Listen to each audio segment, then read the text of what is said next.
네, 여러분 안녕하십니까?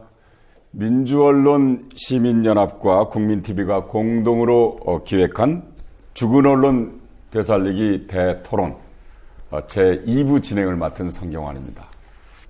오랜만에 화면을 통해서 여러분께 인사를 드리게 됐습니다. 저는 30년 가까이 근무한 MBC를 떠나서 지난해 연말까지 4년 동안 TBS 교통방송 대표를 지냈습니다.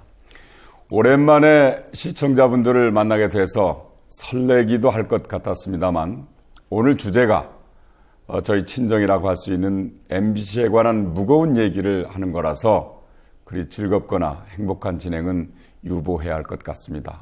착잡한 심정입니다. MBC가 처한 현실을 정확하게 전달하고 여러분과 함께 고민하고 그래서 다시 여러분의 사랑을 듬뿍 받는 여러분이 주인인 공영방송 제 후배이기도 합니다.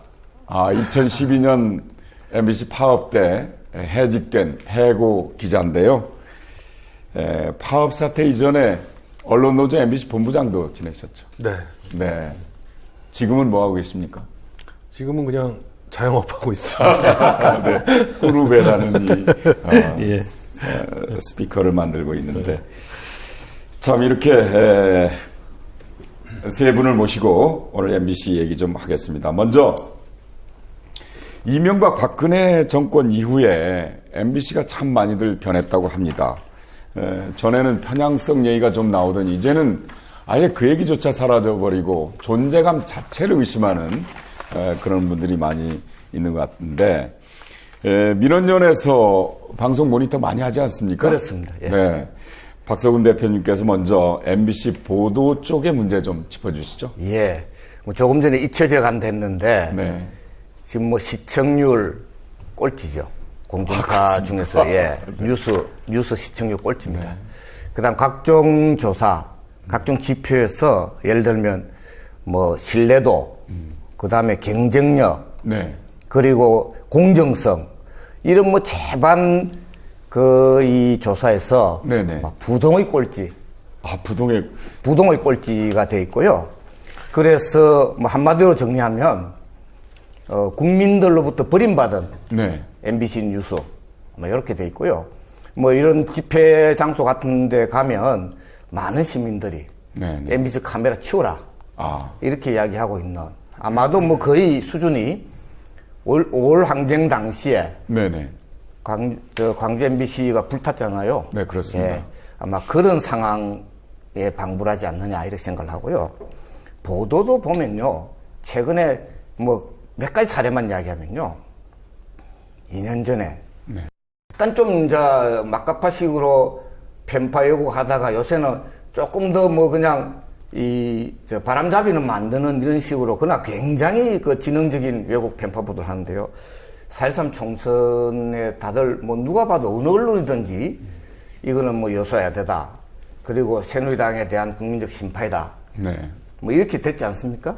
근데 그때 딱 보도를 4월 15일 날 보도를 보면요. 과반 없는 3당 체제. 합의 정치 가능할까? 그러면서 여소야들 흠집내는 그런 보도를 했어요. 그 다음에 뭐 동행명령 5월 16일 날 동행명령 거부한 거에 대해서 아예 9시 뉴스 데스크에서 대놓고 그냥 자사 입장을 그대로 그냥 거의 도배하는. 그리고 그 당시에 뭐 동행명령 집행하러 간 집행관들한테 이인숙 사장 같은 분은 쪽문으로 도주하고 그 다음에 박상우 본부장 같은 사람은 실제로 국내에 있었으면서도 해외 출장이라고 거짓말하면서 이렇게 국민들을 속였는데도 9시 뉴스 데스크에 다른 반론도 없이 자사 입장만 그냥 대놓고 이 뉴스 사유하는 그런 거죠. 그 다음에 특히 5월 20일부터 5월 25일, 5월 29일 사이에 이른바 상시청문회법. 국회에서 어쨌든 의결돼가지고 통과된 거 아닙니까? 그러다가 그것을 박 대통령이 해외 뭐라고 합니까? 순방이죠. 예, 순방 가가지고 있는 사이에 이제 거부권 행사를 하는데 그 보도들 보면 기가 막히는 수준입니다. 예를 들면 5월 20일 날 행정부 마비법 우려, 정쟁이 악용될 수 있고 상권 분립 원칙에 반한다 이래놓고 마치 반론도 같이 보도한다는 듯이 하면서 뭐라고 했냐면 야당 입장은 감시 기능 강하다 이런 정도로 아주 이렇게 정부 여당 쪽 입장은 풀로 다 대변하고 야당 쪽 입장은 그냥 하나만 한 소리 정도로 해놓는다라든지 뭐 법안 처리 문제 있다 위헌 소지 크다 뭐. 박 대표님. 예. 사실 정확하게 이제 모니터한 결과신데요. 그렇습니다. 그 박성재 기자 MBC가 우리 친정인데 앞으로도 많죠. 예, 더 많습니다, 사실은. 아, 예. 참. 심지어는, 네. 이 상실청문회법이 위헌 소지 크다. 네. 이렇게 이야기를 하고 있는. 네. 사실 미국에서 상실청문회 하고 있지 않습니까? 아, 그렇습니다. 네. 예. 그런데 눈 가리고 아웅하고 있는 겁니다. 심지어는 이정현 보도 개입, 네네. 녹취록이 폭로됐는데, 뭐, KBS도 마찬가지였긴 했지만, MBC가 유일하게 7월 1일부터 7월 3일까지 보도를 하나도 안 합니다. 묵살 보도, 무보도.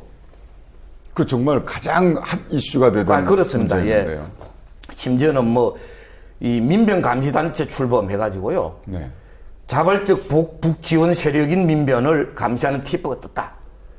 이러면서 민변 측의 반론 보도는 일치 안 하고 일방적인 출범을 축하하거나 홍보하는 식의 보도를 아니 용어가 자발적 북지원 세력 네. 민변 이래가 민변 감시단체 TF를 만들었다. 7월 5일날 보도입니다. 네. 하여튼 줄줄이 사탕으로 너무 많아가지고요. 그래서 이러다 보니까 국민들한테 버림받는 그런 이제 뉴스가 돼 있는 겁니다. 부동을 꼴찌고요. 예. 전 교수님. 네. 이 박 대표님 말씀 들어봤는데요. 이게 정확한 모니터 결과이긴 하지만 사실 좀 듣기가 거부갈 정도입니다. 네. 사실 근데 제 생각에는 박 대표님께서 네네. 밤새 설명 주셔도 네네. 사실은 시간이 그렇습니다. 모자랄 정도의 많은 데이터를 갖고 있고 예, 이렇게 또 갖고 사실이고 네. 진실이니까 네, 그러니까요. 예, 정말 불편하고 따갑고 좀 부끄러운 이야기지만 사실은 이제 들어야 되겠죠.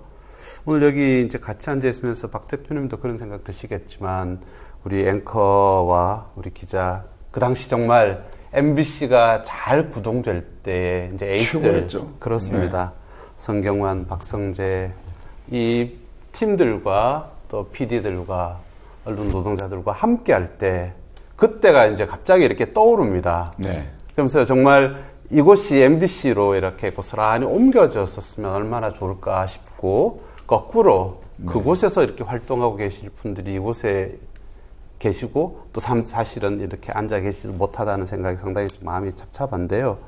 사실 국민들이 이제 기피하고 이제 혐오하고 적대하고 환멸을 가진 이제 MBC로 전락했다라는 이야기는 우리가 정말 너무나 많이 이야기했지만 사실은 그 명백한 진실입니다. 네.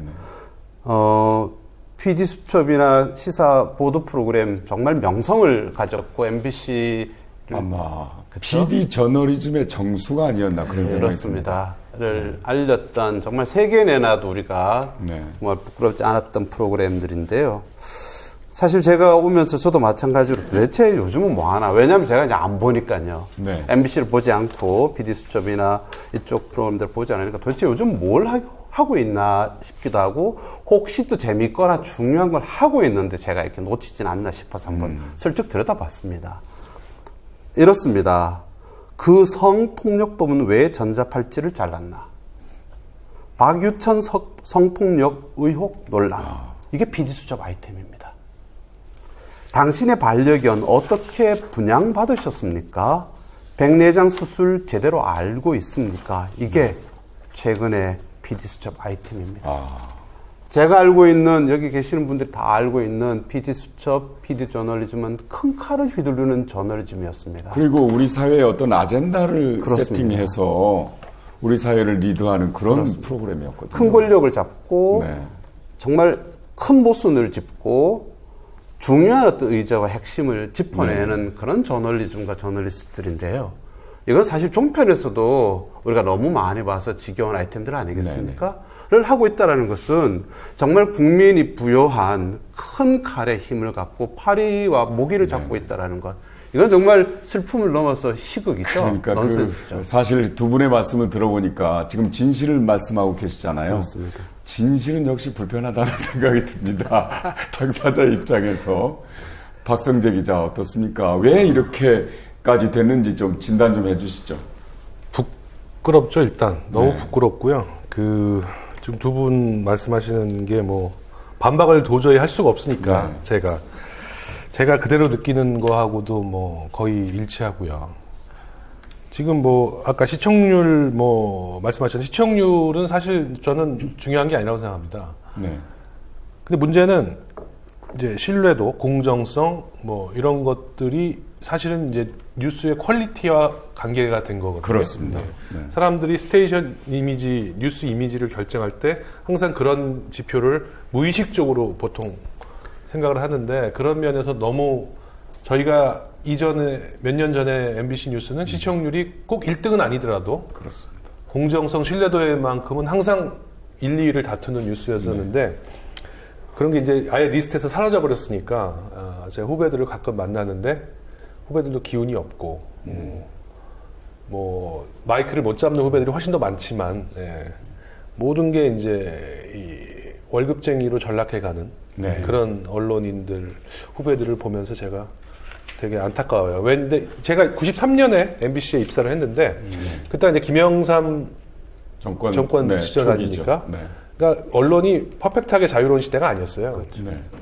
그래서 사건 사고도 많았고 그러면 이제 이정현 홍보수석이 전화하듯이 아마 청와대나 정부 여당의 고위 관계자로부터 아마 간부들이 전화를 많이 받았을 거라고 저는 생각을 합니다. 네. 실제로 이제 그런 사례를 제가 겪어봤고요.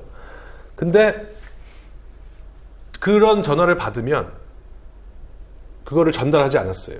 네. 그때 간부들은. 그래서 만약에 피치 못해서 어쩔 수 없이 어떤 뉴스를 내보내면 안 되는 뉴스를 내보내거나 내보내야 할 뉴스를 못 내보내는 경우가 생기는 경우가 왕왕 있습니다. 있으면 굉장히 미안해하고 그 항의하는 기자한테 술자리에서 빌고 내가 솔직히 이러이러한 일이 있었다. 근데 지난번에 한 번은 나 막았는데 이번에는 도저히 회사 생각해서 한 번만 네가 참고 넘어가 주라. 이런 식으로 이제 얘기하면은 우리가 어떻게 그럴 수가 있냐고 선배 따지고 이런 분위기가 있었거든요. 그러면 그 다음에 또 조심하고.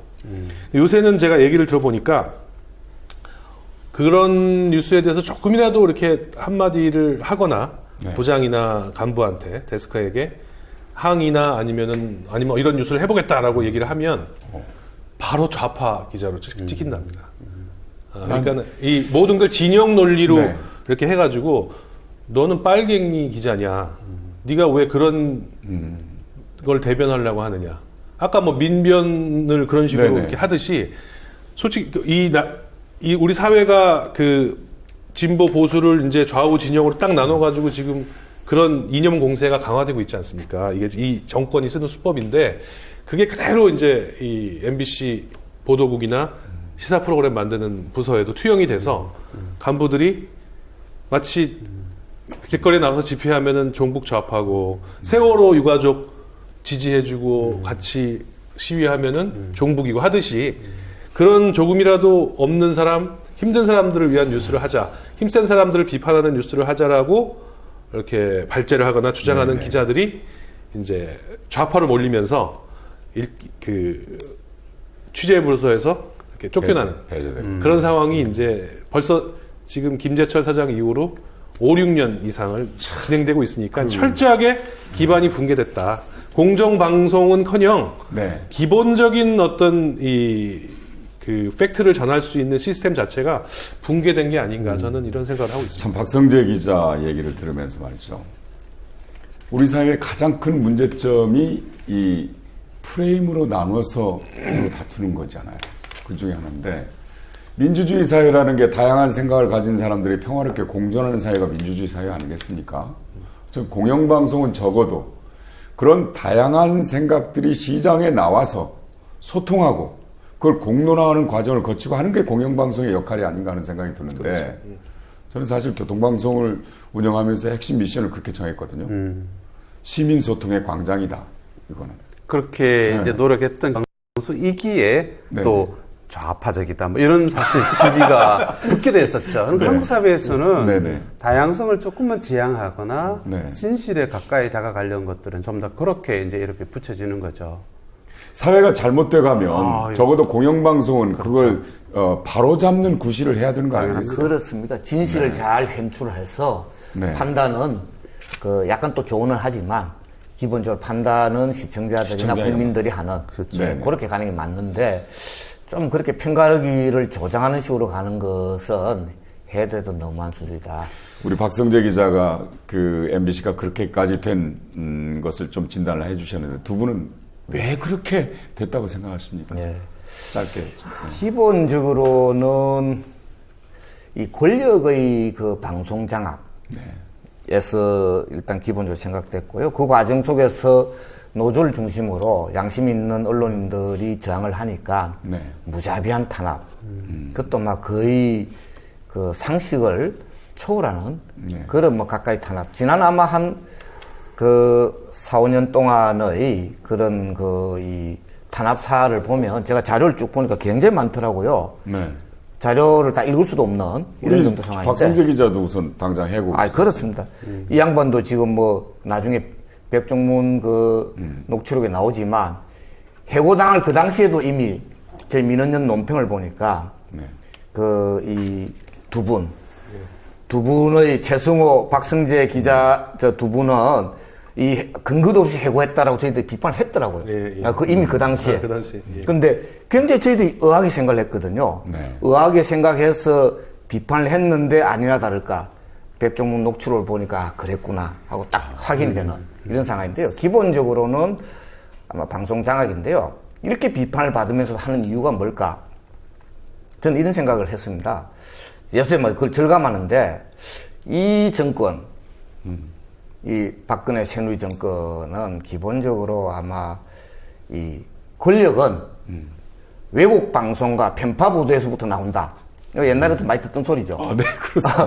권력은 총구에서 나온다. 교과서에 나오는. 옛날에 네. 이 중국 혁명 시기에 모택동 주석이 그렇게 이야기했지 않습니까?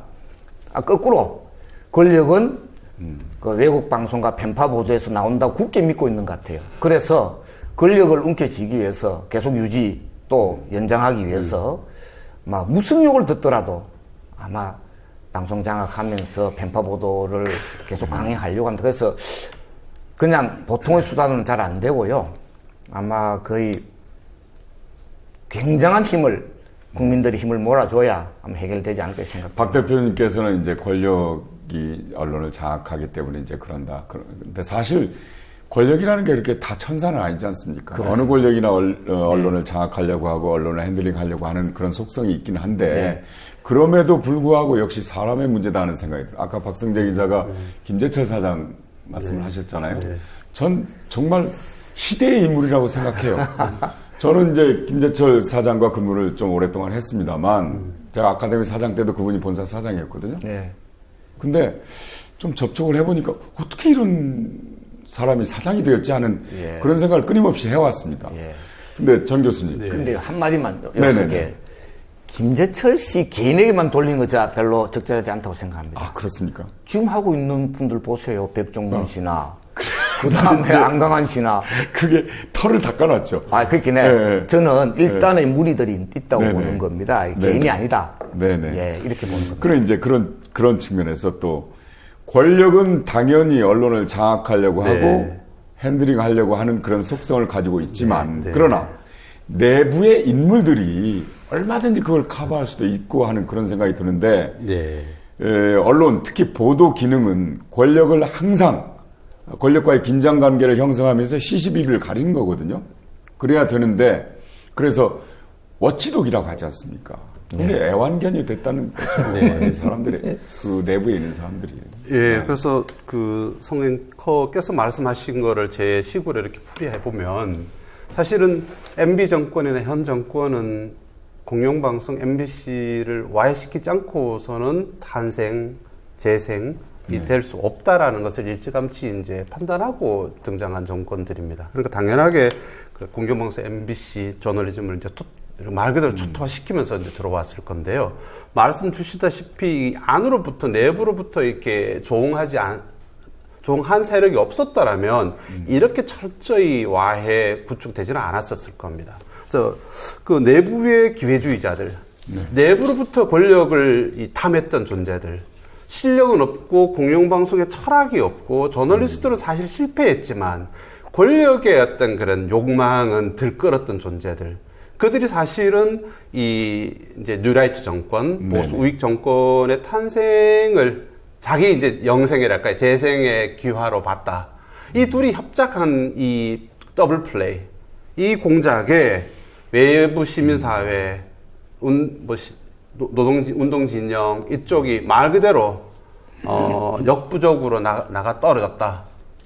그들이 얼마나 철저하게 공모했는지는 지금 우리가 앞으로 이야기하게 되겠고 또 지금까지 많은 것으로 입증된 그 철저한 네트워크로 음모로 공작으로 다 드러났다. 그런 어떤 그 아주 고도의 지능화된 권력과 권력의 협작을 정말 누가 말렸겠는가? 누가 말릴 수 있었겠는가? 자, 이제 다른 얘기 한번 나눠보죠. 예. 최근에 가장 뜨거운 이슈가 KBS 전 보도국장의 예. 이정현 전 청와대 홍보수석의 녹음 파일입니다. 예.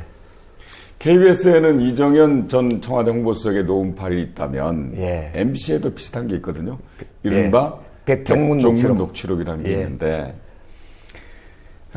백종문 녹취록은 그렇게 이슈가 되지 못했습니다. 왜 예. 그렇게 묻혔는지 모르겠어요. 물론 이제 우리 시청자 여러분께서 인터넷 들어가서 백종문 녹취록 이렇게 치면 다 읽을 수는 있죠. 예. 다 읽을 수는 있는데 이렇게 넓게 알려지진 못했거든요. 거기에는 그 녹취록에는 정말 심각한 문제들이 다 들어 있습니다. 예. 우리 박성재 그거는요. 기자 얘기도 거기 나오고 예. 그러는데 네. 좀 설명 좀 해주시죠. 예. 뭔지. 그 차이는 네. 총선 전과 총선 후라는 차이가 네, 있지 않나. 네. 총선 후에는 다른 언론들도 약간 눈치를 보기 시작하는 권력이 바뀔 수 있다. 그러면서 좀 더 보도한 면도 있고요. 또 하나는 어쨌든 내부자 고발이잖아요. 네네. 당사자가 네. 내놓고 하니까 딴 언론에서도 보도를 안 할 수가 없는 또 그런 면도 있지 않을까 하는데요. 내용을 보면 진짜로 기가 막힙니다. 뉴라이트 전국연합이라고 하는데 그게 무슨 팀장이 했다는 이 폴리뷰의 박 국장이라는 사람의 이래 나옵니다. 저희 회사에는 월급이 없으니까 그래서 이쪽이 제일 약한 게 뭐냐면 돈에 약합니다. 돈에. 이렇게 해서 이 정도쯤 되면 이 공영방송의 그 본부장쯤 되는 사람 자리를 박차고 나와야 되는 거 아닙니까? 돈에 약하다고 하는 그런 사이버 언론 이상한데 근데 앉아가지고 그래요. 그래서 폴리뷰의 박 국장이 또 이렇게 이야기합니다. 본부장님께 제가 지금 70%는 제가 지금 따지려고 그래요. 이러니까 백종문 본부장이 뭐라고 하냐면요. 네. 기가 막힌데 반성할 게 있으면 제가 반성하겠습니다 이러거든요. 뭔가 약점 확 잡힌 겁니다. 그 와중에 뭔가 단단히 발목 잡힐 일이 있었는 거 아니냐. 아마 뭔가 공작을 하는데 MBC 노조 탄압하는 과정에 이 사람들을 동원한 것 같아요. 그래가지고 출연도 시켜주고 여러 가지 광고도 걸리게 해주고 이렇게 한 것 같아요. 재정적으로 도움이 될 수 있는 방향으로 그것도 뭔가 있고요. 작업을 했군요. 그리고 또 출연도 시켜주고요. 네. 출연도 시켜준 게 다 뒤에 나옵니다. 다 자료에. 그런데 그때 이제 결정적인 이야기 또 이런 이야기 나오죠. 그때 최승호하고 박성재 해고시킬 때 그럴 것을 예측하고 알고 애들 해고시킬 이유가 없다는 거예요. 왜냐? 그 둘은 왜냐면 증거가 없어. 근데 이놈들 가만히 놔두면 안 되겠다 싶어가지고 해고를 시킨 거예요. 해고시키면서 나중에 소송이 들어오면 그때 우리가 받아주면 될 거 아니냐. 그래서 둘은 우리가 그런 생각 갖고서 했는데 우리가가 누구냐. 우리가 누구입니까? 인사위원회는 그 당시 부사장이고 지금 현재 사장이었던 인사위원장이 안강한 당시 부사장 지금 사장이고 인사위원은 지금 현재 건정 MBC 부사장. 그 다음에 또 이진숙 대전 MBC 사장. 그게 백종문 안강의 위원장이고 그다음 건재용, 이진숙, 백종문. 이게 우리입니다. 우리가 그런 생각 갖고서 둘은 그렇게 했다는 겁니다. 이건 뭐냐? 알면서 부당 노동행위, 부당 해고의 고의에 같이 공모 공동정범이 돼가 있는 겁니다. 그러니까 박성재, 최승호 PD를 예.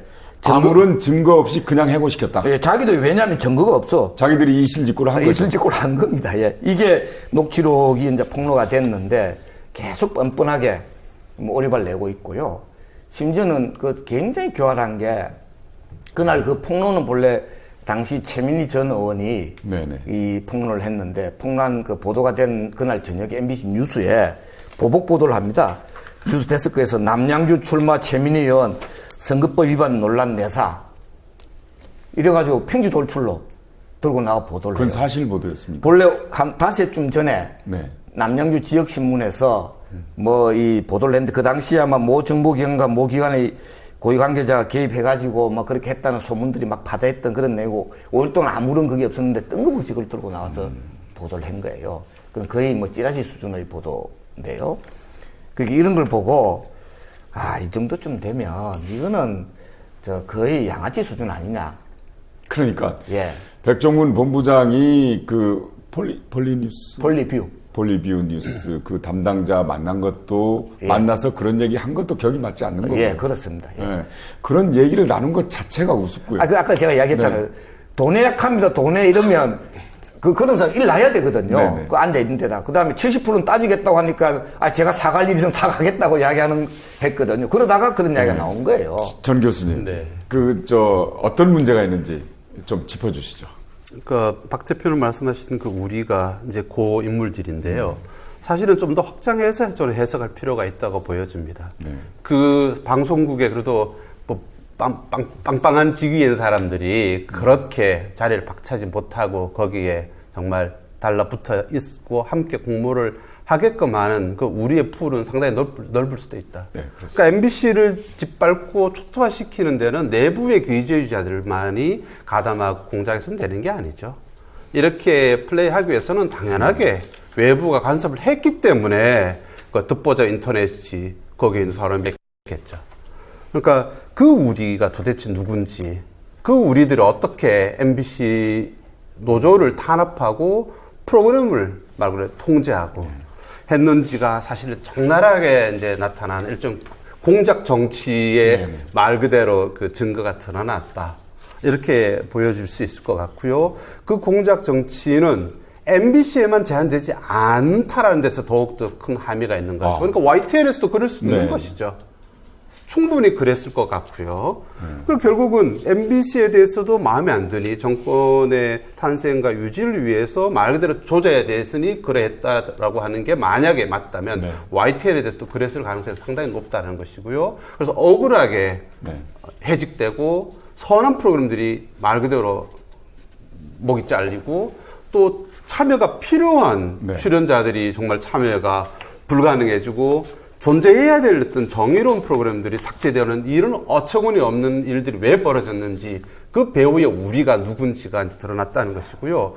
저는 봤을 때 좀 덧붙여야 될 거는 이렇게 MBC에 정말 문제가 처절하게 폭로가 되었음에도 불구하고 막상 이 MBC의 문제와 모순을 이렇게 정리해야 될 박문진이 이 건에 대해서 아무 짓도 하지 않더라는 것.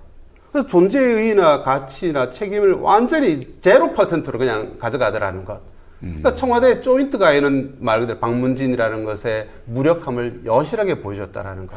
이런 모든 것들이 박문진, MBC에 대한 우리의 환멸과 낭패를 계속 재생산시켜서는 우리를 하여금 그냥 MBC로부터 손떼게 만들어버린다.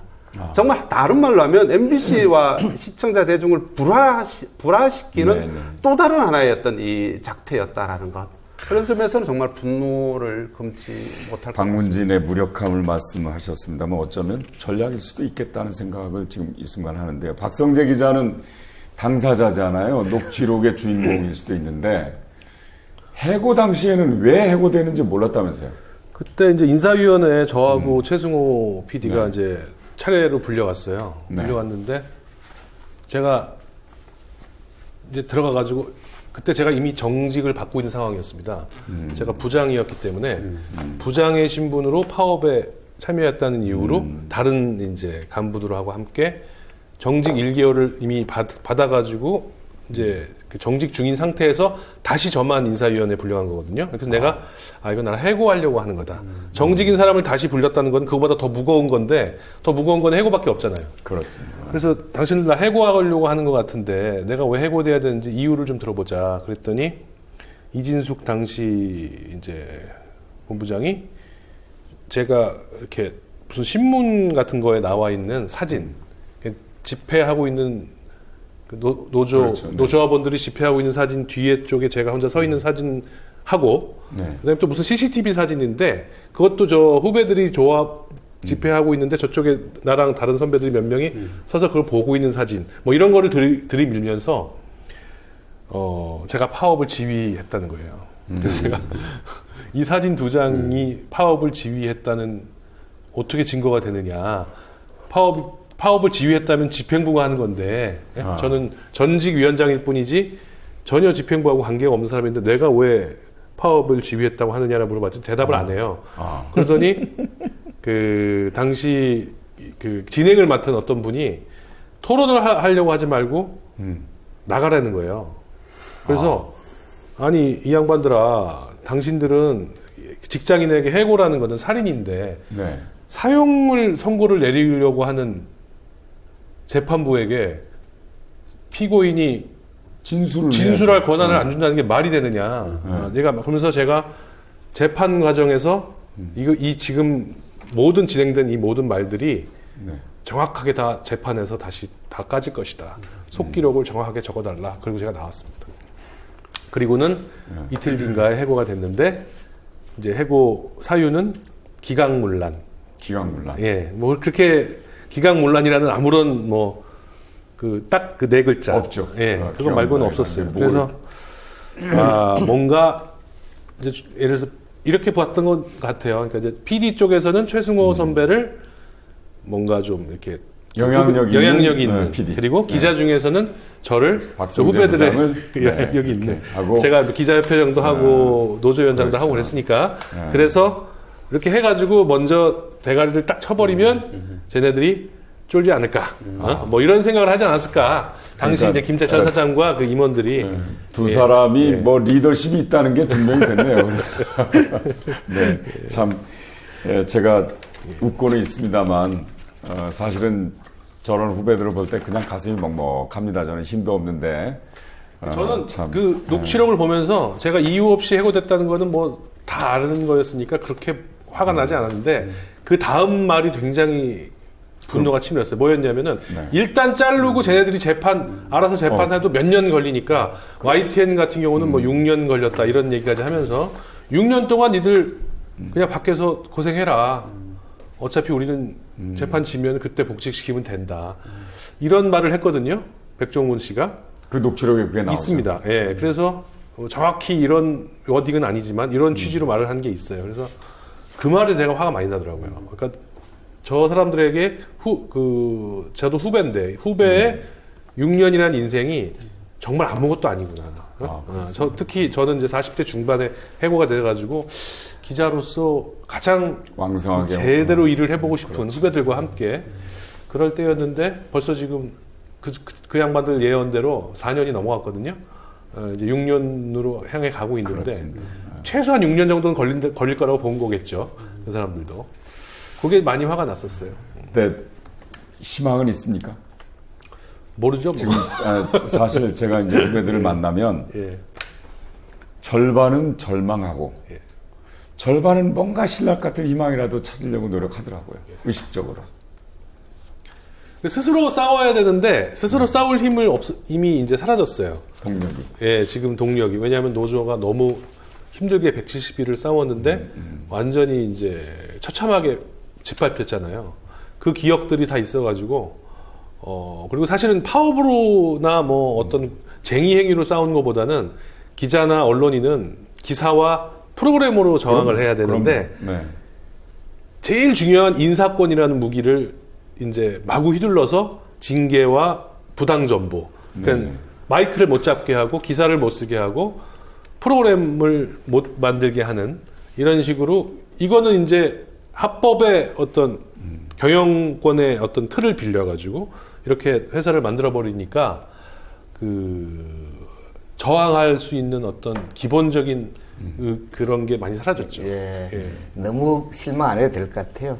본래 다 뺏긴더라도 보면 오게 마련이고요. 그 다음에 뭐 잠불에서도 그 광야를 불태우는 그런 불씨가 살아나기도 하고 합니다. 너무 박서근 대표의 제가 인상을 보면은요, 언제나 고생을 제일 많이 하시는데 항상 밝거든요. 그렇죠.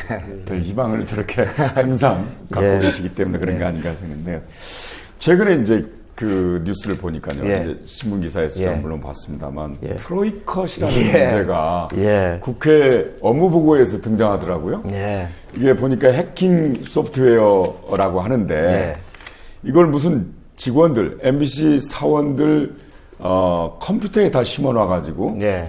감시하는 예. 이 스파이 무슨 예. 시스템이라고 하는데 그 설명 좀 해주시죠. 예. 뭔지.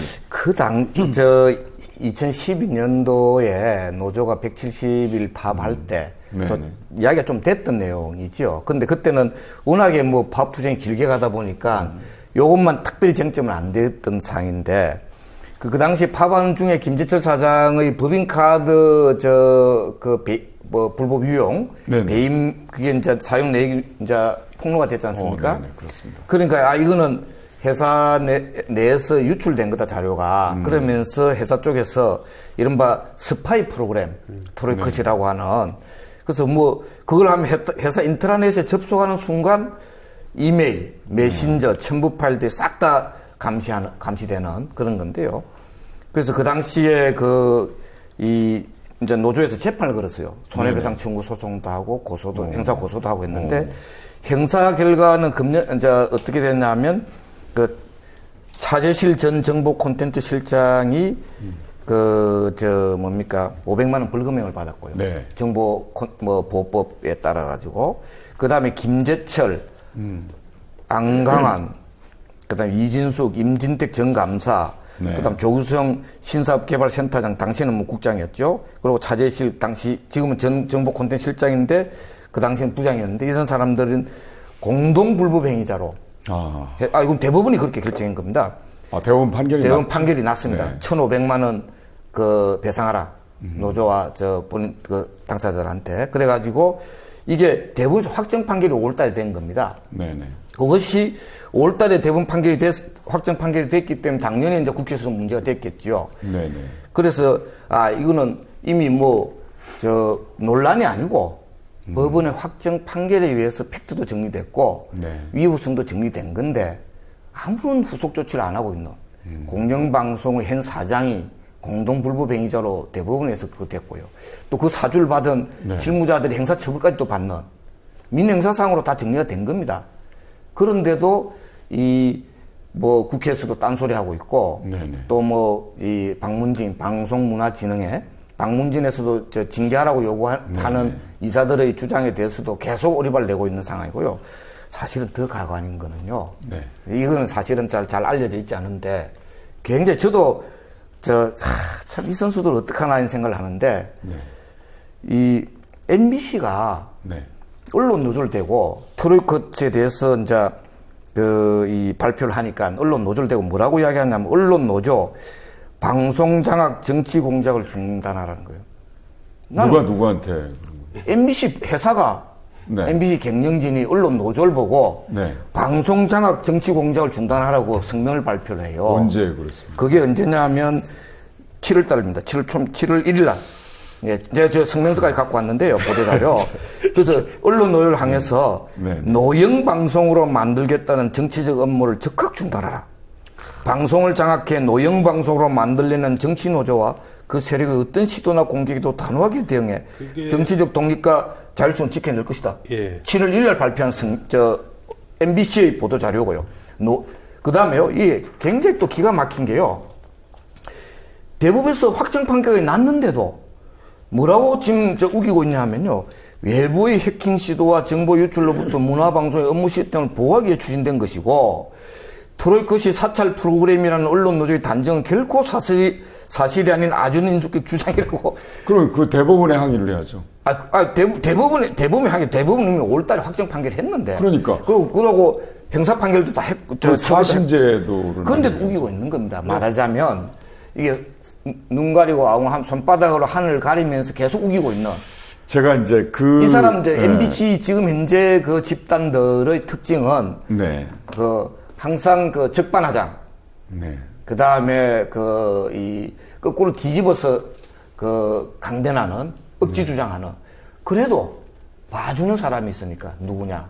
청와대와 박근혜 그리고 새누리당 그리고 이른바 하수인들인 방통위 의원들, 뭐 그 다음에 박문진, 또 새누리당. 근데 요새는 조금 달라지긴 했죠. 국회에 이제 여소야대가 되는 바람에 그렇게 총선 전에 막급파식으로 앞으로 계속 가기는 어려울 거라고 보긴 하지만, 예. 박 대표님. 예. 이거 제가 아까부터 진실은 참 불편하게 만든다고 그랬는데, 사실은 그 관련자들이 전부 다 제 선배요, 예. 동료요, 사랑하는 후배들입니다. 예. 그러다 제가 보니까 제가 보도자료 전문을 갖고 왔어요. 제가 지금 그 밑줄 꺼가지고 읽고 있는 이미 겁니다, 지금. 대법원 판결까지 다 끝난 팩트거든요. 아, 이게. 그렇습니다. 네, 그런데 이렇게 할 뿐만 아니라 네. 국회에서도 강변을 계속하고 있는 그러니까 겁니다. 예. 그 트로이컷이라는 게 이제 보안을 더 강화한다 하는 취지에서 심어놓은 건데 사실은 원인 이거거든요. 김재철이라는 그 사장이 업무 추진비를 썼어요. 그렇죠. 근데 업무 추진비라는 게 뭐냐면 그야말로 회사의 업무에 관해서 쓰는 비용이거든요. 그거를 업무와 관련됐는가 의심스러운 곳에 썼어요. 그래가지고 그 업무 추진비 사용 내역이 밖으로 유출이 됐습니다. 공개가 돼버렸습니다. 그러니까 회사에서는 야 이거 보안을 더 강화해야 된다 해서 심어놓은 게 바로 그 트로이컷이라는 정말로 치사한 문제에서 비롯된 거거든요. 근데 황당하게 그 스파이 프로그램을 심어놔가지고 바로 그 인권 문제까지도 거론되는 그렇습니다. 이메일, 메시지, 행사 체크파일까지 처벌됐죠. 다 이렇게 체크가 돼요. 행사 처벌됐죠. 그런 범죄입니다, 거거든요. 범죄. 그래서 대법원 판결까지 끝났는데 즉각 시행을 해야죠. 그러면. 그런데도 지금 저 안강한 사장 그대로 있고요. 이인숙 사장 그대로 있고요. 그 다음에 또 그 있는 그 저 뭡니까 그 차재실, 조국규성 뭐 이런 사람들 다 지금 현재 그대로 그냥 있지 않습니까? 그대로 해서 그냥 아무런 징계도 안 받고 있는. 그리고 그 손해배상금 회사 돈은 내면 게임이죠. 근데 회사 돈은 아마도 내지 않겠나 생각을 합니다. 그거는 아직 안 됐으니까 예. 잘 모르겠는데 회사 돈으로 박성재 기자 회사 돈으로 낼 것 같다는 그런 얘기가 있어가지고 지금 그거 말고도요. 예. MBC는 소송 중이잖아요. 지금 소송 그렇죠. 중. 그 수십 건이 된 것 소송이 같아요. 80건 됩니다. 제가 오늘 정확하게 확인했더니 70건에서 80건 됐으면 넘어갔구나. 오늘 다시 확인했는데 80건 정도로 또 그 늘어났어요. 소송이 언제 끝납니까? 모르죠. 그 사람들 물러나야 끝날 겁니다. 왜냐하면은 소송의 90% 이상을 회사가 패소를 하고 있는데 계속 항소를 하거든요. 그 비용이 만만치 않을 텐데. 비용이 제가 얼추 계산해도 몇십억입니다. 왜냐하면 네. 그 지금까지 재판에 동원된 변호사가 50명이 넘는데요. 네. 근데 그 중에 4명은 대법관 출신이에요. 그리고 한 10명 정도는 법원장, 검사장 출신. 그러니까 아주 고위 법조인들이 포함되어 있는 국내 랭킹 탑 5 안에 들어가는 그런데도 유명한 패소율이 로펌들, 90% 가깝다면. 예, 변호사들을 50명을 벌써 4, 5년째 지금 가동해서 쓰고 있고, 뭐 예를 들어서 195억짜리 손해배상 소송 회사가 계속 졌거든요. 네. 이거 인지 때만 3억 원입니다. 예, 그 3억 원 이미 낸 거예요. 다 그러면 졌죠. 그 소송 비용 같은 건 규책 사유가 있는 사람이 내는 건 아닙니까? 그렇죠. 원래는 그렇게 돼야 되죠. 네네. 그러니까 회사 돈을 물 쓰듯이 쓰면서 정확하게 얼마인지는 자기들이 안 밝히고 있으니까 저는 모르겠지만 이거 아무리 봐도 몇 억대가 아닙니다. 이건 당연히 몇십억 대. 몇십억 대인데 우리가 또 정직자 해고자들 50명 체불 임금만 해도 엄청나게 많고요.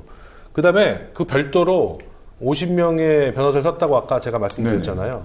그거 말고도 8명을 채용을 했어요. 변호사를. 네, 그리고 노무사는 10명. 그러니까 지금 로펌이 하나 있는 거예요. MBC 내에. 조만한 작지도 않죠. 꽤 큰 규모의 로펌이 MBC 하나 있는 거예요. 오로지 노조나 이 언론인들 자기들이 부당 해고하고 징계하고 부당 전보시킨 이 후배들과의 소송을 전담하는 로펌이 하나 있다.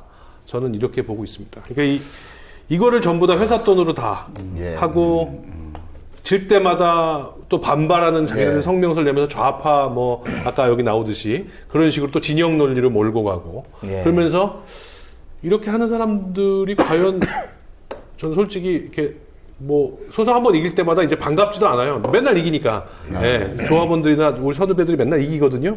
이기는데 그럴 때마다 야 쟤네들은 정말 밤에 잠이 올까. 나중에 저 많은 돈을 다음 경영진이 뭐 니네 책임이니까 구상권을 만약에 행사하면은 그 사람들 알거지 될 텐데 신용 불량자 될 텐데 잠이 올까 이런 생각까지 한다니까요. 예. 80건이라고 하니까 네. 보통 변호사 숫자로 안 가고요. 건당 얼마씩 이렇게 받아요. 그렇죠. 각각 건당 얼마씩 수임이 하는데 건당 기본을 한 2천으로 잡으면 80건에 2천 잡으면 16억, 그거만 해도 16억이죠. 거기다가 부당액으로 다 판정되고 하면 다 임금 다 줘야 되잖아요. 그렇죠. 그런까지 합치면 몇십억이라는 말이 나오는 거죠. 저희 노동조합은 돈이 없어서 네. 오로지 한 분, 네. 그 한 분의 변호사를 모시고 저희 소송을 진행하고 있거든요. 그런데 다 이겼습니다, 저희가. 이긴다, 이거지. 네. 네. 그러니까 사실은 그 회사에서 고용한 변호사도 회사에 대해서 MBC 문화에 대해서 잘 모르는 거예요. 그렇죠. 그러면서 뭘 변호한다고 네. 그러니까 박 대표님도 지금 MBC하고 예. 소송 중이지 않습니까? 소송이 아니고요. 네. 저 2014년도 12월 달에 하도 MBC가 무너지고 옛날에 그 잘 나가던 아, 그럼 잘 국민적 나갔죠. 참 진짜로 신뢰도는 거의 뭐 일등이었죠, 탑이었죠. 언제나. 예. 네. 그리고 뭐 많은 사람들이 MBC 뉴스만 보던 네. 그런 상황에서 하도 이제 이 부동의 꼴찌 이렇게 돼 있는 부동의 상황이 꼴찌. 아, 예. 좀 창피합니다. 그랬는데 그래서 그때 이제 언론 노조하고 저희 민원연하고 우리 저 언론 연대하고 이래 그 시민사회 단체들이 모여가지고 그 MBC를 국민의 품으로 공동 대책위를 12월 달에 만들었어요. 네네. 2014년 아까 12월 달에. 예, 말씀하신. 그랬는데 그때 그 사람들이 제가 칼럼을 하나 썼는데 그때 왜 칼럼을 썼냐면 이것도 굉장히 또 저 적반하장인데요. 저희 공대위를 그날 이제 뜬다고 하니까 기자회견 하기도 전에 네. MBC에서 성명을 발표를 해요. 제가 그걸 보고 이제 굉장히 열받았는데요. 이래 나옵니다. 그때 이미 막 MBC가 완전히 무너져 있는데 MBC는 국민의 방송입니다. MBC는 결코 정치권의 예속물이 아니며 특정 정파의 소유물은 더더욱 아닙니다. MBC는 방송을 통한 국민 복지 향상과 공정방송이라는 사명을 실천하기 위해 지금도 당당하게 나아가고 있습니다. 2014년 12월 그러나 MBC를 흔들고 MBC를 통해 정파적 이익을 도모하려는 사람들이 있습니다. 이른바 MBC를 국민의 품으로 공동대책위원회가 지금 국민을 위해 성실히 노력하고 있는 많은 MBC 임직원들의 노고를 한순간에 패배하고 회복할 수 없는 상처를 주고 있습니다. 이게 12월 9일 날 저희들 출범하기도 전에 네네. 그날 낮에 발표한 성명서입니다. 그래서 제가 그랬었어요. 어찌 저리 뻔뻔할 수 있을까? 엄청나게 두꺼운 철판을 얼굴에 깔고 있는 객이다 하고 제가 썼거든요. 네. 그러고 이제 쫙 해서 그 뒤에 뭐 어느 쪽이 참말이고 누가 거짓말이냐. 그리고 뭐 이들 MBC 경영진의 폐악질은 끝이 보이지 않는다. 뭐 시민 참여가 중요하다. 쭉 해서 제가 썼거든요. 근데 이걸 갖다가 이 정도 쓴 걸 가지고 네. 저를 그 명예훼손 명예훼손. 회사시다 이거예요. 그 다음에 무혐의. 자기들 열심히 아까 발표한 것처럼 공정보도하고 있는데 편파 외국 방송이라고 했다고 그걸 갖다 명예훼손이고 또 자기들 모욕했다는 거예요. 네. 그래 고소를 했어요. 그래 고소를 했는데 검찰에서도 하도 기가 차니까 뭐라고 했냐면 아니 기소도 안 하고 네. 그 검찰이 어떤 검찰입니까? 없는 제도 만들어내가지고 적용할 판인데 그런 검찰들이 또 검찰 저를 좀 별로 안 좋아할 뿐만 아니라 굉장히 미워하거든요. 제가 굉장히 없는 제도 만들 굉장히 미워하고 저를 표적 단속하고 있는데 그래도 검찰조차도 너무했다 해가지고요. 네. 명예훼손 부분에 대해서 무혐의. 네. 그 다음 모욕 혐의에 대해서는 제가 안 된다. 네. 이렇게 돼가지고 저 무혐의를 4월 29일 날 그렇게 저한테 통보가 왔더라고요. 이제 끝난 거죠? 예. 모르겠어요. 이 사람들도 항고했는지도 모르겠는데 아직까지 저한테 연락은 안 왔는데 할 것 같아요. 아, 그래요? 예. 아, 근데 하여튼 특징은 뭐냐면 아까도 했지만 적반하장, 강변, 경강부회.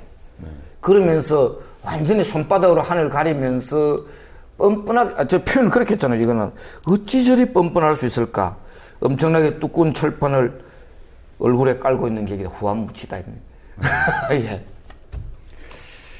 참 심각한 문제입니다. 예. 전 교수님. 네. 이제 MBC 방송문화진흥회에서는 주로 어떤 얘기가 논의가 되는지 MBC가 이런 지경에 있어도 뭔가 방송문화진흥회에서 하는 일이 없는 것 같다. 그냥 놔둔다. 방기한다. 이런 느낌이 들거든요. 네. 근데 거기에서 나온 무슨 속기록이라든가 이런 게 있습니까? 그러니까 그들은 그냥 회의만 압축해서 그냥 대충 이렇게 요약 정리하는 식입니다. 근데 일부 보도를 보면 말이죠. 네. 이제 물론 거기 9명의 박문진 이사 중에 3명은 야권 추천 인사들 아닙니까? 그렇습니다. 근데 그들에 의해서 이제 밖으로 나오는 얘기들이 있잖아요. 그걸 그렇죠. 보면은 가관이던데요, 정말. 뭐 육탄전 일보 전까지 가는 경우도 있고. 저는 그들이 쓰는 그 언어 자체가 KBS 이사회나 박문진 이사회에 들어가 계시는 야당 추천에 건강과 상식 그리고 공영방송의 철학을 갖고 계시는 분들이 저는 거기에 버텨내신다는 것 자체가 저는 정말 대단하다고 봐요. 뭐 얼마 전에는 무슨 고영주 이사장이 뭐 야당 이사한테 한번 붙어볼래? 그러니까. 네, 뭐 이렇게 말을 했다는 얘기도 있더라고요. 예. 그러니까 그게 이제 그런 걸 수준이죠. 속기록으로 남기기가 좀 박문진- 어렵겠죠. 이해가 되는데요. 그래 이제 일부는 최근에는 하도 그런 욕을 많이 먹으니까 네네. 속기록을 남기고 공개 이렇게 밖에 기자들이 있거든요. 네네. 기자들이 마이크로 이렇게 들을 수 있게끔 어느 정도는 또 하는 부분도 있습니다. 그러다가 또 이제 비공개로 들어가죠. 비공개 이제에서 많이 그런 일들이 벌어지죠. 제가 알기로는 속기록 공개 안 하고요. 네. 그것만 회의 결과만 요약해가지고 아마 뭐 회의록 작성하는 정도 수준이고요. 근데 중요한 거는요. KBS도 하고 있어요. EBS도 하고 있어요. 네네네. 그럼 KBS, EBS 하는데 MBC 감독하는 박문진만 유독 안 하는 거예요. 이건 말이 안 돼요. 방송통신위원회도 하고 다 있고요. 하고 있습니다. 방송통신심의위원회도 하고 있고요. 예. 이른바 공적기관은 다 공직기관 하는 겁니다. 하는 거고요. 예. 안 하는 게 뭔가 캥기는 게 있으니까 뭔가 나쁜 짓 하니까 그래도 그 이유가 있을 거 아닙니까? 아니, 안 하는 나쁜 짓 이유가. 하기 위해서 나쁜 짓 하기 위해서 숨기는 거다. 저희도 아니 그렇게 그러니까 볼 명시적으로 수밖에 나타내는 이유가 없어요. 있어요. 명시를 나타내는 거는 공공기관의 기록에 관한 법령에 네. 이제 적시가 안 되어 있다. 아, MBC 이제 방문진은? 예, 이렇게 이제 말하는데요. 그냥 상식적으로 국공립대학 또 이제 공공기관에 네네. 해당이 되어서 속기록을 작성토록 되어 있는데 이른바 정말 공영방송을 예.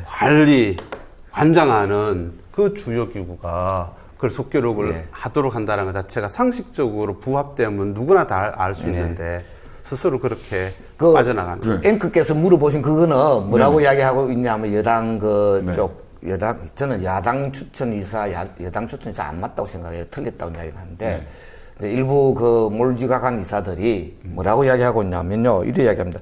언론의 왜곡 보도와 네. 명예훼손이 우려되어서 속기록을 공개하면 안 된다라고 주장하고 있습니다. 아니 있답니다. 속기록 공개 안 하면 오히려 왜곡 보도 가능성이 있지 않습니까? 아니 그게 공개하면 네. 언론에서 이제 발언한 사람들이 이게 부당하고 잘못했다 이렇게 이제 비판할 거 아닙니까? 그 비판이죠. 왜곡 보도는 비판하는 아니죠. 것을 언론이 왜곡 보도할 우려가 외국 있다. 보도라고 보는 거죠. 그다음 명예훼손할 자기들은 자기들이 비판당하는 것이 명예훼손이라고 생각하는 건데 이렇게 비판하는 것을 왜곡 보도와 명예훼손 우려가 있다고 하면서 속기록 공개하면 안 된다라고 주장을 하고 있는 속아술 일이죠. 그러면은 언론기관 그 비판이 안 된다고 하면 언론기관으로서 존재의 의의가 없습니다.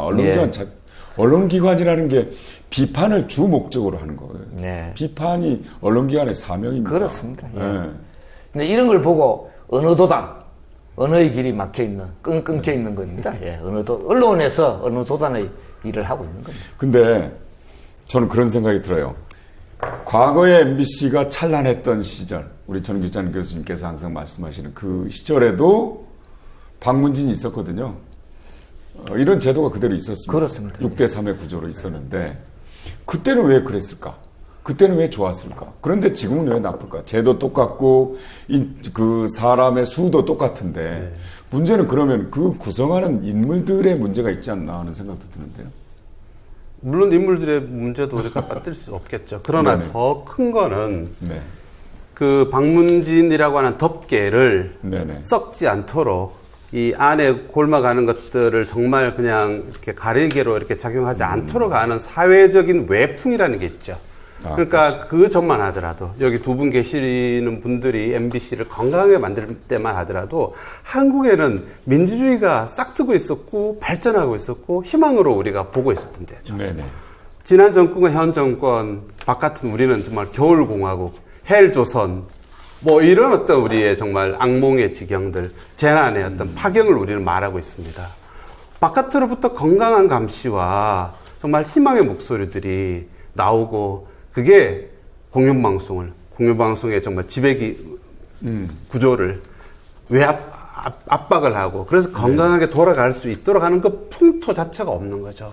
그런 속에서는 바이러스들이, 박테리아들이, 음모와 정말 공작을 도모하는 자들이, 썩어가는 자들이 더욱더 활개칠 수밖에 없는 거죠. 그래서 정말 어떻게 해야 되냐라고 하면 방문진의 사람을 바꿔야 되고 인원을 어떻게 바꾸는 어떤 그런 제도나 정책도 대단히 중요하지만 정말 우리가 희망을 갖기 위해서는 바로 MBC 공영방송이 함께 만들어냈던 한국의 민주주의라고 하는 그 풍토를 우리가 건강하게 되찾는 것밖에 사실은 공영방송이 그렇게 돼야만 민주주의가 제대로 잘할 수 있는 거죠. 그렇죠. 서로가 선우가 막 맞물리면서 그렇습니다. 이렇게 네. 돌아가는 것이겠지만 네. 정말 그 중요한 우리 과제 공정한 언론의 자유 없이 민주주의를 구한다는 것은 그건 연못입니다. 어렵고 민주주의가 네. 없이 공영방송의 존립은 불가하다라고 하는 이 정말 중요한 교훈을 우리가 꼭 네. 새겨서 거기서 정말 답을 찾지 않아. 그 한마디만 제가 네네. 덧붙이면 방문진 얘기 나왔으니까 그게 이제 사람의 문제인지 시스템의 문제인지 아니면 사회 전체적인 문제인지 저도 좀 잘 모르겠는데요. 거기 들어가면 사람들이 좀 이상해지는 것 같아요. 왜 이제 제가 왜 이런 얘기를 하냐면 제 개인적인 얘기인데요. 거기에 지금 여당 추천 이사로 계시는 교수님이 한 분 계십니다. 제가 성함은 내가 말씀드릴 수 없고 어느 교수님이 한 분 계신데 이분이 이제 그 학계에서도 꽤 높은 자리에 계셨고 저하고 3년 전인가에 제가 해직 기자로 있으면서 그 방송기자협회에서 매달 이달의 방송기자상이라는 걸 주는데 거기 심사위원으로 들어갔었거든요. 네네. 제가 MBC 이제 추천으로 그 기자협회 추천으로. 근데 거기에 심사위원장을 맡고 계셨었어요. 그때가 제가 받았던 인상은 합리적 보수. 뭐 괜찮으신 인격자, 언론학자이시면서 저는 이렇게 봤어요. 근데 그때 마침 제가 책을 한 권 냈었거든요. 네, 그렇습니다. MBC에서 벌어졌던 일을 이제 쓴 책을 제가 선물로 드렸더니 교수님 이거 한번 읽어주시고 한번 느낌은 나중에 얘기해 주십시오 했더니 그 다음 주에 저를 만나가지고 술자리에서 MBC에서 그렇게 끔찍한 일이 벌어졌는 줄 자기 진짜 몰랐다. 정말로 나쁜 사람들이다. 그리고 막 우리 박 기자가 빨리 복직돼야 되고 뭐 자기가 도울 수 있으면 정말 돕고 싶다. 이런 얘기를 하면서 저랑 소주잔을 기울였던 기억이 나는데 그분이 방송문화진흥회 이사가 되셨더라고요. 그래가지고 예, 작년에 그래서 제가 좀 기대를 했었어요. 저런 분이 여당 이사가 한 분 껴있으면 그나마 조금 나아지지 않을까? 그랬는데 그분이 이번에 그 백종원 녹취록 사건 터졌더니 그 현장에서 회의 시간에 그랬답니다. 백종원 불러내라. 이제 막 야당 추천 이사님들이 이제 그랬더니 백종원 불러내면 안 된다고 주장하면서 내가 박성재 기자하고 개인적으로도 아는데 그건 그거고 이거다 그러시면서 세상에. 이게 녹취록이 이게 무슨 안건이 되느냐라고 말씀을 하셨대요. 그래서 제가 하도 기가 막혀서 그분 집을 찾아가 볼까 제가 그런 생각까지 했었습니다. 아이고 참. 그러니까 뭔가 하여튼 예. 그런 중요한 자리에 가시면 사람이 시스템이 그렇게 만드는 건지 뭐 원인이 뭔지 저도 지금 순간 헷갈립니다. 자, 이제 좀 다른 얘기를 해보죠. 최근에 가장 큰 이슈가 됐던 지금도 진행 중인 KBS 김시곤 전 보도국장의 행위에 대해서는 아주 다양한 견해들이 있더라고요. 긍정, 부정 그런 평가가 있는데 분명한 사실은 청와대의 외압을 폭로한 것은 보도를 통제하려는 부당한 권력에 대한 저항이다. 네. 이 평가는 다 일치된 것 같아요. 그렇습니다. 네. 근데 MBC에는 그런 사람 없습니까? 박성재 기자. 김시곤 국장 같은 사람은 아마 없을 겁니다. 예, 그런 사람들은 이미 네. 이미 지금 중요한 포스트에서 다 밀려나 계시기 때문에 제 선배들에도 이제 순응하고 그 다음에 이제 김재철 사장 때부터 이렇게 소위 간부들을 능력이나 이런 것보다는 충성심, 그 다음에 이제 그 노조 활동을 하지 않았던 내지는 뭐 김재철 사장과 친하거나 뭐 이런 사람들로 쫙 포진을 해놓은 게 그대로 지금 가고 있거든요. 그래서 뭐 부장, 국장을 같은 자리를 지금 몇 년째 하고 있는 사람들이 많아요. 인재풀이 얼마 안 되니까. 네. 그러니까 김시곤 국장에 대해서 KBS 기자들이 이제 그 평가하는 걸 들은 적이 있는데 뭐 여러 가지 정치적인 어떤 그 성향이나 이런 거에 대해서는 뭐 후배들하고 다를 수가 있겠지만 꼬장꼬장하고 뭔가 을 지키려는 그런 평소의 신념이 꽤 있었던 분이라고 다들 평가를 하더라고요. 근데 지금의 현재 MBC의 간부 중에서는 그런 사람은 단 한 명도 없다. 저는 이렇게 단언할 수 있습니다. 예. 박 대표님. 그런데요, 뭐 김시곤 전 국장이 그래도 비망록을 폭로를 하고 뭐 우리나라 공정 언론을 위해서 결과적으로 뭐 기여를 하게 된 거죠. 결과적으로 기여를 하게 된 거죠. 예. 그런데 실제로 이분이 그러면 아주 공정방송의 화신이냐? 저는 그래 안 봅니다. 예. 그 뭐 당시에 이미 세월호 참사 때 그 뭐 교통사고에 비유를 해가지고 그 세월호 가족들이 그 추운 날 그 KBS 앞에 행진하고 청와대 앞에 행진, 저도 뭐 그 같이 좀 같이 보고 이랬지 않습니까? 그래가 물러난 사람이거든요. 그런데 어쨌든 뭐 아까 꼬장꼬장 한다고 이야기를 하니까 뭐 그런 말하자면 아주 공정방송의 하신이 아니라 그냥 보통 그냥 언론인 정도 수준인데도 너무하니까 해도 너무하니까 비망록을 작성을 했다가 뭐 기자들은 되게 또 많이 작성도 하지 않습니까? 예. 그걸 갖다가 해도 너무하니까 이제 공개를 한 거로 저는 보고 있고요. 근데 뭐 제가 방금 그 말씀 하니까 지난주인가 폭로되고 난 뒤에 기자회견을 했어요. 기자회견. 언론 노조에서 다 기자회견을 이렇게 했는데, 그때 MBC 노조의 조능희 본부장이 굉장히 뜻밖의 발언을 해가지고 제가 또 비슷한 이야기예요. 우리는 김시곤 국장 같은 저런 사람조차도 없다고 하면서 굉장히 부럽다고. 굉장히 부럽다고 하는 그런 표현을 하더라고요, 조능희 본부장이.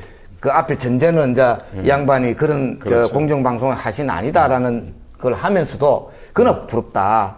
저렇게라도 하는가. 근데 MBC는 그것조차도 없으니까 하고 굉장히 부러웠던 기억이 좀 나고요. 그러나 하여튼 어쨌든 굉장히 어렵죠. 아까도 제가 말했지만. 그럼에도 불구하고 뺏긴 들여도 봄이 오는 겁니다. 예. 자, MBC가 정상화되기 위해서는 내부 구성원들의 노력 못지않게 역시 밖에 있는 깨어있는 시민들의 노력도 필요하다고 생각합니다. 그래서 이 방송을 보시는 시청자 여러분들께서 끊임없이 관심을 갖고 MBC가 정상화되도록 하는데 좀 노력을 해야 될 것 같습니다. 이제 약속된 시간이 이미 지났습니다. 그래서 너무 빨리 지나간 것 같습니다. 이 토론을 마무리해야 될 시간이 된 것 같은데, 지금 민주주의를 지키고 또 언론을 지키기 위해서는 공영방송 MBC가 반드시 정상화돼야 된다 하는 생각은 우리 한 시간 내내 계속 나눴습니다. 이제 하고 싶은 말씀이 굉장히 많으실 거예요. 네, 그렇습니다. 마무리 삼아서 한 말씀씩 좀 해주십시오. 먼저 이번에는 박성재 기자부터. 저희는 MBC에서 비록 제가 지금 나와 있지만 MBC 기자의 한 사람으로서 일단 지금 이렇게 MBC가 이렇게 몰락한 거에 대해서 국민들에게 늘 부끄럽고 죄송합니다. 그리고 할 수 있는 한은 싸워야 한다. 기자들이, PD들이, 언론인들이 싸워야 하고 조그만한 힘이라도 남아 있다면 계속 저항하고 비판하고 할 수 있는 그런 대오를 조금씩 되살리기 위해서 노력을 하는 게 언론인들의 입장에서는 가장 스스로가 싸울 힘을 찾는 게 중요하다고 생각합니다. 그 다른 부분은 단정드리겠습니다. 싸우지 않아도 싸우지 않고서도 되는 일이라면 참 좋겠습니다. 없습니다. 언론 자유는 어쩔 수 없는 것 같아요. 정 교수님. 우리가 공영방송 그러면 BBC, NHK 그리고 미국의 공영방송을 말하는데, 그 세 공영방송이 정말 우리보다 앞서 망한 공영방송의 또 사례가 됩니다. 그리고 그 공영방송의 몰락이 그 건강했던 민주주의의 몰락을 가져와서 지금 우리 영국에서 최근에 그렇습니다. 그죠? 네. 이라크 침공이 어땠니라는 거를 이제 그 당시에 정말 BBC가 못 지켜줬음을 처절하게 다시 한번 깨닫게 되고, 미국에서 한번 총기 사건이 나고, 일본에서 이제 우익이 이제 정말 저렇게 발호를 하고 있습니다. 한국에서는 정말 어떤 일을 우리가 겪고 있는지 돌아봐야 될 것 같습니다. 국가가 무능해지거나, 국가가 너무 괴물처럼 커서 정말 제어가 안 되거나 하는 것들은 결국은 국가에게 책임을 구하거나 국가의 과도함을 꾸짖고 질타하고 감시하는 공영방송이 무력화됐기 때문이거든요. 그래서 그 국가가 무능하거나 너무 크면서 국민을 잡아먹는 정말 기괴한 상황으로 왔습니다. 국가가 국민을 잡아먹는 이 정말 흉악한 상태가 정말 우리가 원치 않는 미래라면 국가를 건강하게 감시하는 공영방송의 복부는 정말 민주주의니 뭔 이런 거창한 가치를 떠나서 네네. 우리 생존과 삶을 위해서 정말 필요하다. 그런 점에서 MBC, 공영방송, 저널리즘은 정말 우리의 이와 잇몸처럼 네. 정말 함께 붙어 있는 것이고 민주주의의 한 몸체다. 그런 점에서 안에 있는 우리 언론 노동자들, 기자들에게 힘을 주고요. 그 안에 있는 정말 악의하고 부정적인 분들에 대해서는 단호하게 고발하고 제도 개선을 요구하고, 무엇보다도 정치권에 대해서 네네. 우리가 목소리를 높여야 됩니다.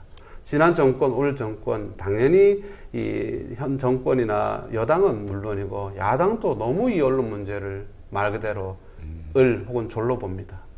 그렇게 하면서 정치도 무너졌지 않습니까? 그렇습니다. 네. 이런 무능한 정치권에 대해서도 정말 제대로 된 역할을 할 수 있도록 하는 것, 이런 모든 부분에서 우리가 할 일이 많다 이렇게 여기고요. 하나만 더 붙이면 참으로 부끄러운 말입니다만, 언론학이나 언론학자로서 정말 이런 문제에 대해서 발언하고 교정하고 해야 될 언론학과 언론학자가 바로 이런 모순을 악화시키는 정말 첨단에 서 있었다라고 하는 이 부끄러운 기록, 정말 이 부분은 기록으로 남겨야 될 뿐만 아니라 정확히 까발려지고 그 고리가 네. 끊어지도록 하는 것도 꼭 정말 제가 당부를 드리고 안에서도 반성하겠다 약속을 드립니다.